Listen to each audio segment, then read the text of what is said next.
வணக்கம் மக்களே, welcome back to நேற்று இன்று நாளை. இன்றைக்கி நம்ம ஒரு ஹெல்த்தியான கிச்சடி ரெசிபி தான் பார்க்க போகிறோங்க.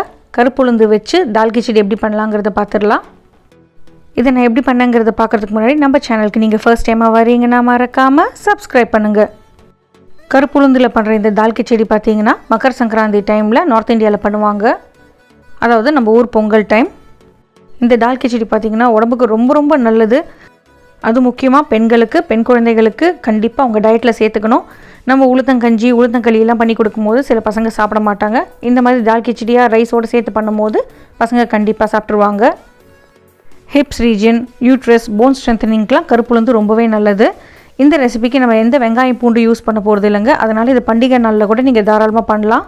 இது ஒரு ஃபெஸ்டிவல் டே ஃபுட்டுங்கிறதுனால இதெல்லாம் நம்ம சேர்க்காம தான் பண்ண போகிறோம். இந்த பிளாக் ஊரத் தால், அதாவது கருப்பு உளுந்து தால் கிச்சடி பண்ணுறதுக்கு ரொம்ப கம்மியான இன்க்ரீடியன்ஸ் தான் தேவை. ரொம்ப ரொம்ப ஈஸி.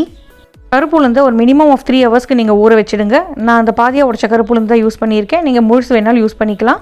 இது கூடவே நம்மளுக்கு பச்சை மிளகா, இஞ்சி தான் தேவைப்படும். நான் இன்றைக்கி பாஸ்மதி ரைஸ் வச்சு தான் பண்ண போகிறேன். வாங்க இது எப்படி பண்ணலாங்கிறத பார்த்துடலாம்.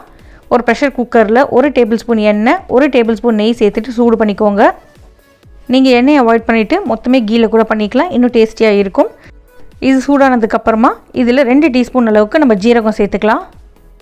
ஜீரகம் நல்லா பொரியட்டும். பொரிஞ்சதுக்கப்புறமா 1 டேபிள் ஸ்பூன் அளவுக்கு பொடி பொடியாக நறுக்கின இஞ்சி சேர்த்துக்கோங்க. இஞ்சியுமே நல்லா இது கூட ரோஸ்ட் ஆகட்டும். இஞ்சி ரோஸ்ட் ஆனதுக்கப்புறமா ஒரு 3 பச்சை மிளகாய் நறுக்கிட்டு சேர்த்துக்கலாம். இதுக்கு நம்ம வேறு எந்த காரமும் ஆட் பண்ண போகிறது இல்லைங்க, வெறும் பச்சை மிளகாய் காரம் தான். உங்களுக்கு இன்னும் நல்லா காரசாரமாக வேணும்னா எக்ஸ்ட்ராவாக 2 பச்சை மிளகாய் சேர்த்துக்கோங்க. பட் நீங்கள் குழந்தைகளுக்கு பண்ணுறீங்கன்னா காரம் கொஞ்சம் கம்மியாகவே வச்சுக்கோங்க. பருப்பில் எப்போவுமே வாய்வுத்தன்மை இருக்கும், அதனால் நம்ம 1 டீஸ்பூன் பெருங்காயம் சேர்த்துக்கலாம். யூஸ்வலாக நம்ம மசூர் டால், தோரம் பருப்பு, பைத்தம் பருப்பில் தான் கிச்சடி பண்ணுவோம். இன்றைக்கி நம்ம உளுத்தம் பருப்பில் கொஞ்சம் டிஃப்ரெண்ட்டாக பண்ண போகிறோம். பாஸ்மதி அரிசிங்கிறதுனால நல்லா உதிரி உதிரியாக வரும். பசங்களுக்கு ஏதோ ஃபேன்சியான டிஷ் சாப்பிட்ட ஒரு ஃபீல் கிடைக்கும். அதனால நான் பாஸ்மதி அரிசி யூஸ் பண்ணியிருக்கேன். அடுத்ததாக இதே குக்கரில் நம்ம ஊற வச்சு ரெடியாக எடுத்து வச்சுருக்கோம் இல்லையா, ஒரு 1/2 கப் உளுத்தம் பருப்பை தண்ணியெல்லாம் வடிச்சிட்டு பருப்பை மட்டும் சேர்த்துக்கலாம். நான் இந்த உளுத்தம் பருப்பை தோலோடு தான் சேர்த்துருக்கேன். நீங்கள் ஓவர் நைட் ஊற வச்சா கூட உங்களுக்கு ஈஸியாகவே இந்த பருப்பு வெந்துடும். நம்ம சாதம் குக் பண்ணும் போதே இந்த பருப்பு சேர்ந்து குக் ஆகிடும். லைட்டாக ஒரு 1 நிமிஷத்துக்கு பரட்டினதுக்கப்புறமா ஒரு 1/2 டீஸ்பூன் அளவுக்கு மஞ்சப்பொடி சேர்த்துக்கலாம். மஞ்சப்பொடியோட பச்சை வாசனை போனதுக்கப்புறமா இந்த டிஷ்ஷுக்கு தேவையான அளவுக்கு நம்ம தண்ணி சேர்த்துக்க போகிறோம். நான் 1/2 கப் அளவுக்கு பாஸ்மதி அரிசியும் 1/2 கப் அளவுக்கு உளுத்தம் பருப்பு எடுத்திருக்கேன். ஸோ மொத்தமாக 2 கப். இதுக்கு நான் 3 கப் தண்ணி சேர்த்துக்கிறேன். அடுத்ததான் இந்த டிஷ்ஷுக்கு தேவையான அளவுக்கு உப்பு சேர்த்துக்கலாம். இப்போ இந்த தண்ணி நல்லா கொதி வரட்டும், அது வரைக்கும் கொஞ்சம் பொறுமையாக வெயிட் பண்ணுங்கள்.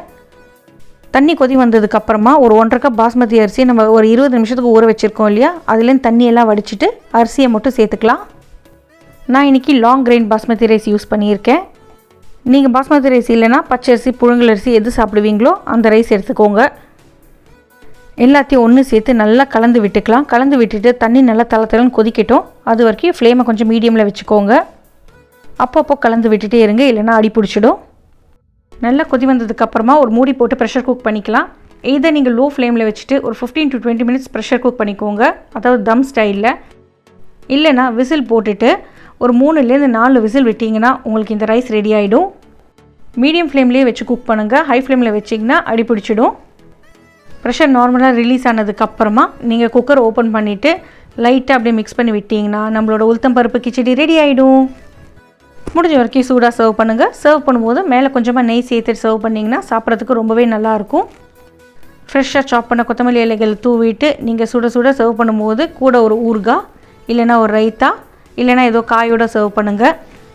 ரொம்ப ஹெல்த்தியாக ரொம்ப டேஸ்டியாக இருக்கிற இந்த ரெசிபி உங்கள் வீட்டில் கண்டிப்பாக ட்ரை பண்ணி பாருங்கள். ட்ரை பண்ணி பார்த்துட்டு எப்படி இருக்குன்னு சொல்லுங்கள். நம்ம சேனலுக்கு நீங்கள் ஃபர்ஸ்ட் டைம் வரீங்கன்னா லைக் பண்ணுங்கள், ஷேர் பண்ணுங்கள், மறக்காமல் சப்ஸ்கிரைப் பண்ணுங்கள். இன்னும் நல்ல ரெசிபியோட உங்களை நான் நாளைக்கு சந்திக்கிறேன். until then take care, bye bye, thanks for watching.